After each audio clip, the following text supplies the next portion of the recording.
Qué bueno que están con nosotros y damos la bienvenida a don Tony Herrera, quien es miembro de la Dirección Política de la Fuerza del Pueblo y un experto en los temas de electricidad y de energía. Saben ustedes que estamos en la semana donde recientemente el presidente Luis Abinader estuvo rindiendo cuentas a la nación acerca de sus ejecutorias de gobierno durante el año 2025. ¿Qué ocurre? Que nosotros en Noticias 16 tuvimos un interesantísimo panel ese día donde estuvimos debatiendo junto a Tony Herrera y otros de diferentes partidos el discurso del mandatario, y había muchos elementos que no habíamos visto más frío, precisamente porque fue el día del discurso, el discurso estaba acabando de ocurrir. Mientras uno se desplaza de un lugar a otro, no tiene tanto tiempo para eso. Sin embargo, hoy ya hemos leído más sosegadamente el discurso y podemos ya analizar con más frialdad lo que allí se planteó. Bienvenido, don Tony, al repaso. Y a grandes rasgos, ¿qué le pareció esta alocución del mandatario? Muchas gracias, Israel, y gracias a los amigos que nos dan el placer de vernos, escucharnos. Lo que a mí me pareció el discurso del presidente Luis Abinader es una especie de más de lo mismo, ¿no? Un discurso lleno de cantidades enormes, ¿no? De propuestas, de supuesta repaso, ¿no? De lo que había hecho. Pero en vez de dedicarse a presentar lo que debió hacer de acuerdo a la ley, el 2025, lo que hizo y lo que no hizo en el 2025, entonces arrancó desde el primer día de su elección en el 2020 e hizo un recuento de todas las obras, de todo lo bueno y lo malo que ha hecho. Significa que fue un discurso lleno de muchas realizaciones, pero que en su mayoría fueron ficción. Mucha ficción, porque el decir que en términos objetivos llegó a crecer, llegó a cambiar, ¿no? Lo que decía precisamente su eslogan antes de llegar al poder, el gobierno del cambio. Y cambió tanto que parece ser que el chofer era o es un chofer que no tiene mucha pericia, mucha experiencia. Andaba en un vehículo mecánico y le metió la reversa cuando iba a 120 o a 180 por kilómetro por hora. Imagínense lo que pasó con el motor, que es lo que está pasando precisamente con el país. El motor, la rueda, la economía, todos los servicios públicos han colapsado, como cuando usted se equivoca en un vehículo mecánico y le pone la reversa. De repente, ¿no? Rompe la transmisión y desde luego el motor no creo que vaya a servir para muchas cosas.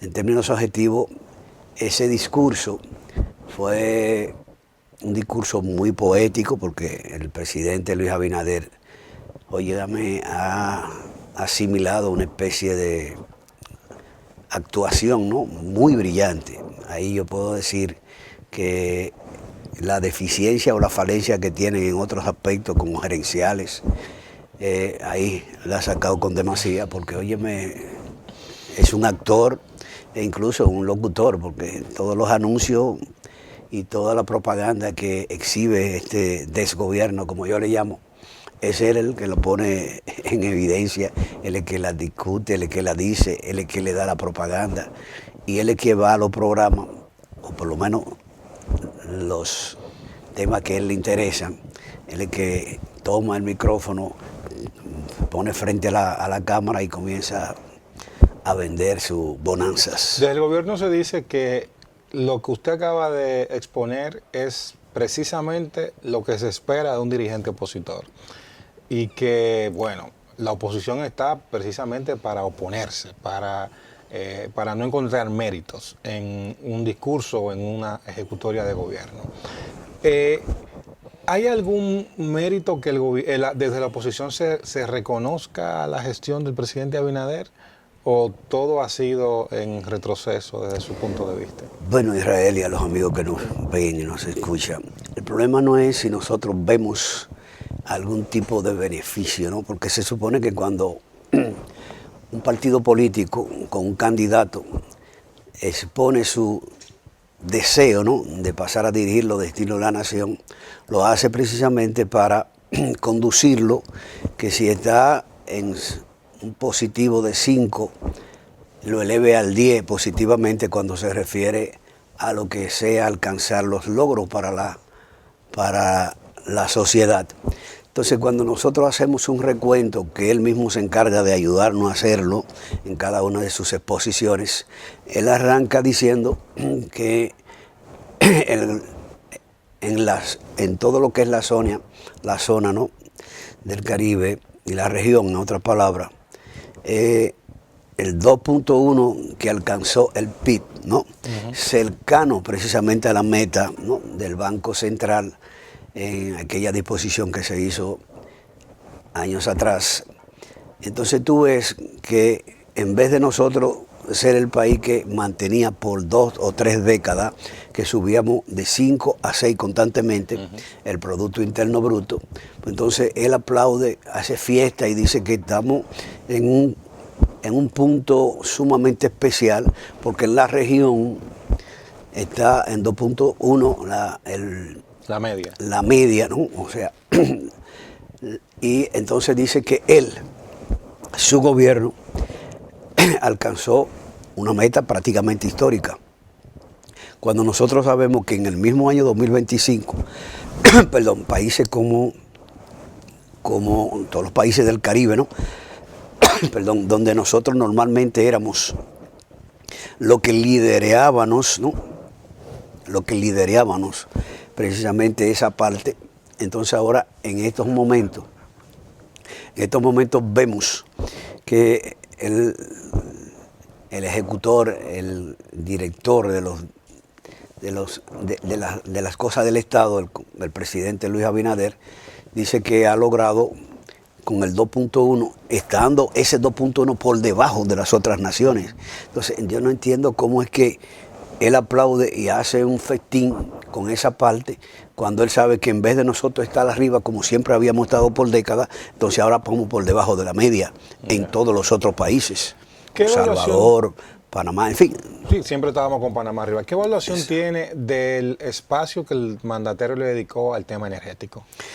Bueno, en el tema energético no dijo muchas cosas, porque en vez de comenzar a decirle a la nación que en el 2020, en su primer discurso a la nación, en agosto, al ponerse la ñoña, como decimos los dominicanos, la presidencial, ahí él ofertó y le ofreció al país, primero lo que había dicho en su función como opositor, ¿no?, de los gobiernos del PLD, que iba a acabar con los apagones y que iba a sacar del paquete el problema energético.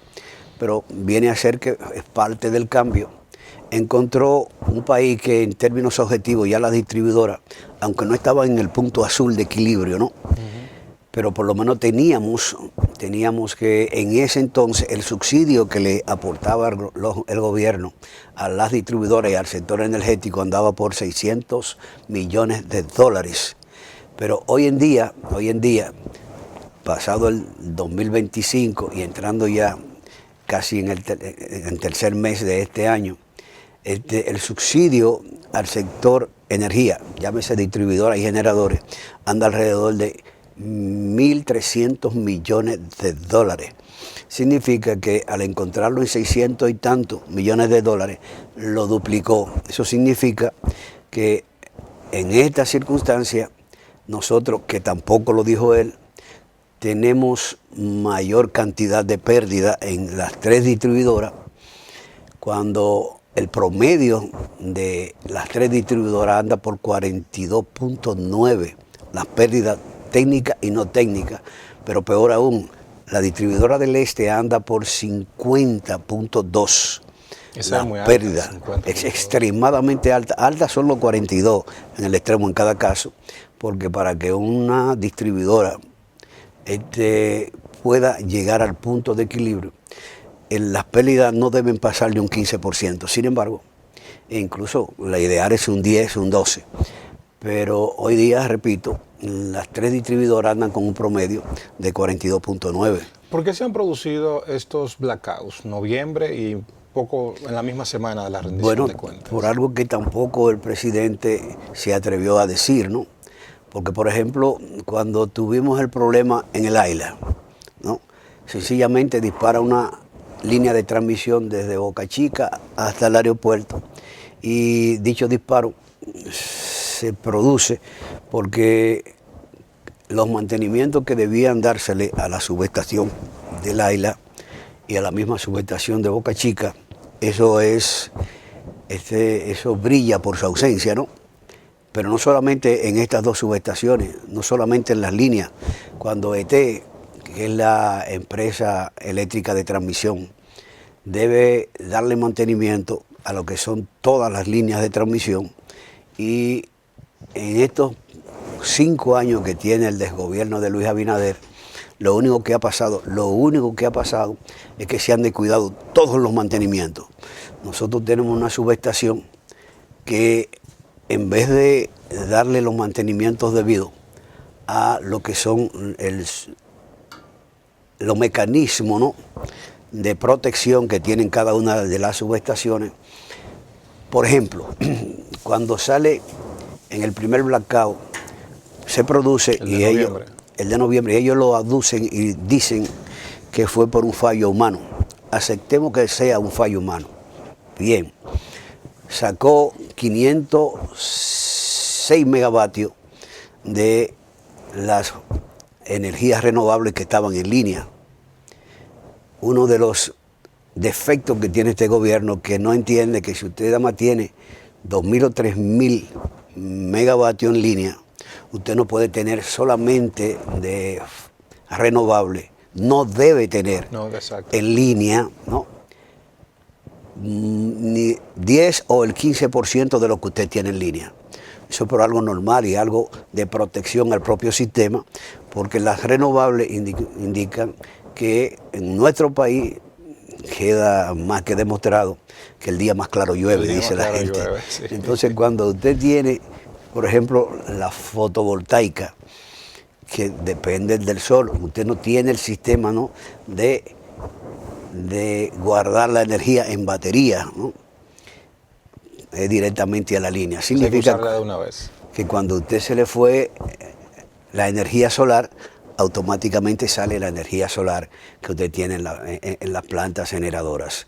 Pero igual, cuando usted tiene las eólicas en línea, si el viento le falló, automáticamente queda usted sin energía eólica, y entonces, pero a lo que me repito es que de un 10 a un 15% lo que usted tiene que tener en línea obligatoriamente, si usted quiere tener un sistema estable y en posibilidad de dar respuesta por cualquier evento que pase. Efectivamente, salen estos megavatios, entonces lógicamente como no actúa la protección en cada una de las subestaciones, ¿y a qué protección me refiero? Cada una de las subestaciones tienen mecanismos, ¿no?, protección, que en la medida que salió una cantidad X, en este caso 506 megavatios de energía renovable, entonces el sistema tiene que ver, ¿no?, esa falta, esa falencia, y automáticamente las subestaciones van sacando circuitos hasta que equiparan, ¿no?, con la energía que está rodando, que está en servicio.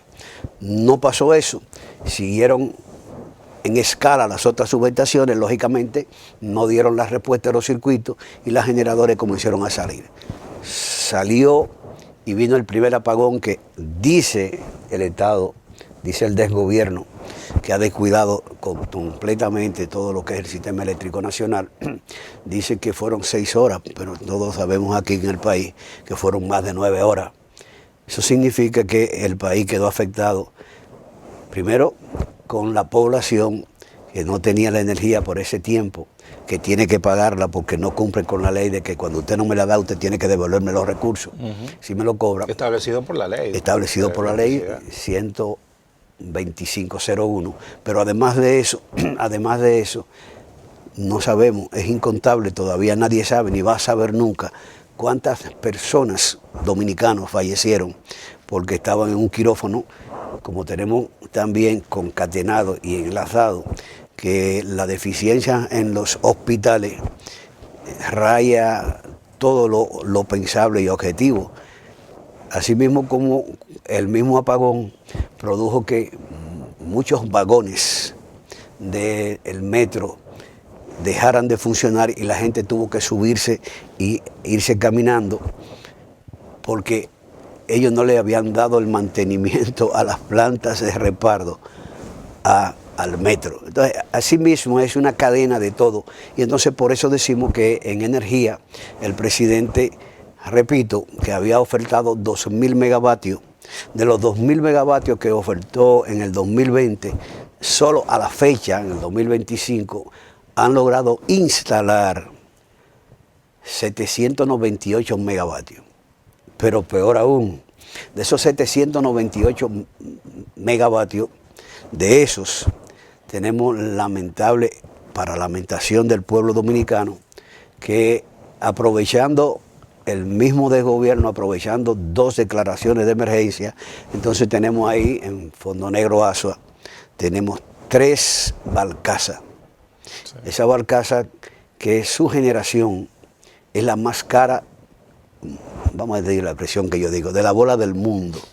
¿Y por qué es más cara? Bueno, porque si tú comparas todas las otras generaciones, comenzando por la hidroeléctrica, que son 8 centavos de dólar, si sigue precisamente con la que son la con Punta Catalina, que genera a 9, y sigue a gas, que genera a 12, y entonces tú te vas a encontrar, ¿no? Te vas a encontrar que esas barcazas están generando a 183 centavos de dólar. ¿Qué significa eso? Bueno, significa que como estas últimas plantas, cuando entran al sistema de generación, a inyectar su generación al sistema CENI, esta última planta, de acuerdo a lo que sería una buena operación, usted la va entrando en la medida que va necesitando. Y cuando usted llega a la barcaza y no tiene otra cosa que coger, usted la toma y la entra. Y cuando no hay más, entonces usted la introduce. Al introducirla, todas las otras plantas generadoras que están en línea, aún teniendo menos costo del kilovatio hora, entonces hay que pagarle a todas, como dijo la monja, a 183. Sí, porque el último que entra es que establece el precio de la energía. Lamentablemente es así, porque en cierta forma no conviene ahora, pero puede que conviene mañana. Sí. ¿No? Estamos dando seguimiento a una situación internacional que se ha visto un poquito compleja por el tema de la guerra, el ataque que comenzó ya hace una semana en Estados Unidos, Israel, a Irán. Y sabemos que en el mundo no hay nada que no esté relacionado con otro. Y lo que uno piensa que no le puede afectar, lo vimos con la pandemia, tarde o temprano termina impactándole a uno directamente. Entonces me gustaría saber cómo nosotros deberíamos prepararnos en el tema energético, en el tema eléctrico, para hacer frente a posibles alzas de petróleo, pero también el tema de los combustibles. ¿Qué hay que hacer y qué deberíamos comenzar a hacer temprano? Bueno, Israel, te puedo decir, al igual que cuando nosotros los dominicanos decimos que cuando Estados Unidos tiene un resfriado, a nosotros nos da neumonía y entramos en una situación de emergencia. Asimismo debe verse los problemas que se van a presentar y se están presentando ya, porque no es que hace 2 semanas comenzó el conflicto donde Estados Unidos e Israel bombardean a Irán, pero ya tan pronto pasa eso, viene la respuesta de Irán y entonces tenemos un conflicto bélico en el Medio Oriente. Ese conflicto, lógicamente, comienza a afectar, porque estamos hablando de la región pérsica, estamos hablando del Mar Rojo, estamos hablando de donde sale real y efectivamente la mayor producción de petróleo. Sí. Y para muestra un botón, nosotros tenemos lamentablemente todavía en nuestra matriz energética, tenemos que la alimentación para la generación viene y se produce efectivamente del combustible fósil, es el petróleo. Fósil, entonces cuando el petróleo que ya comenzó a subir, ¿no?, hacia el alza, entonces nos afecta definitivamente porque en la medida que tú tienes que utilizar más divisas para comprar más petróleo, entonces tú tienes que ver que la misma fluctuación, el dólar se encarece y al encarecerse eso, pues nos trae a nosotros, obligatoriamente ¿qué nos trae a nosotros? Inflación, Todo puede subir. costo de la energía, porque si tú subes el petróleo, lógicamente, que la mayor parte de tus plantas generadoras es el combustible que usan, no importa que sea gas. Pero Energía también, y otros productos. lógicamente, también te va a subir la gasolina, el diésel, el gas GLP, o sea, todo El lo plátano, que viene y lógicamente conlleva también un aumento del transporte. Entonces es toda una cadena que se afecta por este conflicto y con el agravante de que nosotros ya que hemos casi llegado al límite, por no decir que estamos en el límite, de lo que sería o debe ser, ¿no? El poder de endeudamiento que tiene el país, porque con los niveles que no ha llevado este desgobierno, donde ha roto todos los récords, y yo digo, no, récord Guinness, ¿no? Porque definitivamente sumar a todos los gobiernos que le han antecedido a este y ponerle una comparación, esto han tomado prestado tanto, para ponerlo en un lenguaje coloquial, el resto, excepto este, ha tomado 5 millones de dólares, pero este gobierno está tomando y ha tomado 15 millones de dólares. O sea, la diferencia, por no hablar de la realidad, estamos hablando de 78.000 millones de dólares que este gobierno, desgobierno, ha tomado prestado, que ha roto todos los récords porque ha vencido, es como si tuviese una apuesta. Pero esa crítica de los préstamos se la han hecho a todos los gobiernos. Sí, pero fíjate lo que yo estoy diciendo. Sin embargo, que le sucede, toma préstamo, el siguiente vuelve y toma pero préstamo. estamos de acuerdo que tiene que tomar.